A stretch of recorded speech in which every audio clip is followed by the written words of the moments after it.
আমরা যখন এই মাত্র নির্বাচনটা গিয়েছে 7 জানুয়ারি, আমরা প্রত্যেকটা ঘরে গিয়ে ভোট দিয়েছি এবং প্রত্যেকটা মানুষ আমাদেরকে একটাই বলেছে, আমরা ভোট দিব আওয়ামী লীগ সরকারকে, শুধু রাস্তাটা সংস্কার চাই। সেখান থেকে একজন কর্মী হিসেবে আমার নেত্রীকে যেন এই রাস্তা দিয়ে হাঁটা চলার সময় কেউ বকাবাদ্য না করে, এই রাস্তার কারণে আমার নেত্রী যেন অসম্মানিত না হয়। অনেক রিক্সা অটো চলাচল করে কিছুদিন আগে এখানে একটা গর্ভবতী মহিলা ডেলিভারি, তার বাচ্চাটা নষ্ট হয়েছে, তার জীবনটাও সংসার মধ্যে পড়ে যেতে। আমরা চাই যে দ্রুত রাস্তাটা বিরুদ্ধে বলছি সরকারে তাড়াতাড়ি সমাধান হোক। শান্তিতে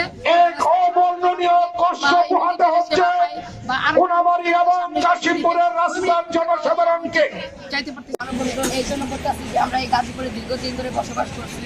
আমরা রাস্তা দিয়ে যখন যাওয়া আসা করি, গাড়ির যে ঝাঁকানিতে আমরা আরো অসুস্থ হয়ে পড়ি, আমাদের যাত্রা করতে খুবই বিরক্ত হয়ে যায়। এই রাস্তাটা যাতে ঠিক করে দেয় কাউন্সিলর, তাই আমরা আজকে আর কি মাঝে মধ্যে এখান দিয়ে চলাচলের সময় আমাদের যে গাড়িটা থাকে উল্টে যাওয়ার অনেক সম্ভাবনা থাকে। আর অনেক সময় এরকম আমরা নিজেরাও দেখেছি, সামনে বড় বড় গর্ত যেগুলো আছে, পানি জমে থাকে, গাড়ি ড্রাইভাররা এই জায়গাটা দেখতে পারে না, তো ঠিকভাবে না দেখার কারণে গাড়িটা উল্টে যায়। এছাড়াও আমরা যখন আসি গাড়ি দিয়ে, তখন আমাদের শরীর টরিলে প্রচুর একটা ঝাঁকুনি পড়ে, যার জন্য আমাদের শরীরে একটা দাবিটা যে অনেক দ্রুত রাস্তাটা ভালোভাবে সংস্কার করা হোক। আর আমাদের যে নেতারা আছেন তারা যেন ভালো করে রাস্তাটা তৈরি করে। অনেকজন আর কি তৈরি করেন এমন ভাবে যে ভালোভাবে তৈরি করে না, যার কারণে রাস্তাটা বেশি দিন টিকেও না, অতি দ্রুতই শেষ হয়ে যায়।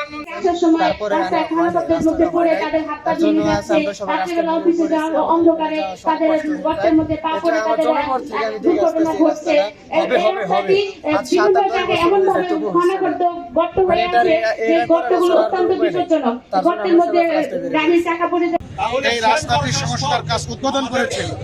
এই সংস্কার কাজ উদ্বোধন করার পরেও কেন কোন অজানা কারণে এই রাস্তার সংস্কার হচ্ছে না তা আমাদের বোধগম্য না। এই জন্যই আমরা গণপ্রজাতন্ত্রী বাংলাদেশ সরকারের মাননীয় প্রধানমন্ত্রী জননেত্রী শেখ হাসিনার দৃষ্টি আকর্ষণ করছি, যাতে এই রাস্তাটির সংস্কার কাজ দ্রুত করা হয়।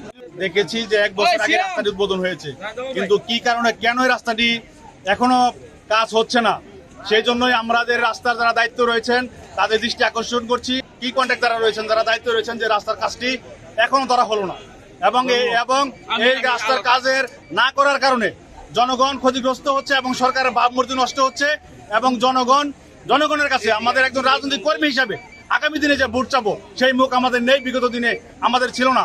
আলটিমেটাম আমরা দিয়েছি, ঈদের আগে যদি রাস্তা সংস্কার করা না হয়, তাহলে আমাদের আগামী মাসের 15 তারিখে আমরা মাননীয় প্রধানমন্ত্রীর বরাবর গণস্বাক্ষর কর্মসূচি ঘোষণা করছি, এবং কোনাবাড়ী এবং কাশিমপুরের এই 10 লক্ষ মানুষের গণস্বাক্ষর নিয়ে আমরা মাননীয় প্রধানমন্ত্রীর দপ্তরে জমা দেব। এবং আগামী 30 জুলাই আমরা এই অঞ্চলের সাধারণ খেটে খাওয়া মানুষ যারা ভুক্তভোগী, আমরা সকলে মাননীয় প্রধানমন্ত্রীর দপ্তরে, মাননীয় প্রধানমন্ত্রীর কার্যালয়ের সামনে অবস্থান কর্মসূচি ঘোষণা করছি।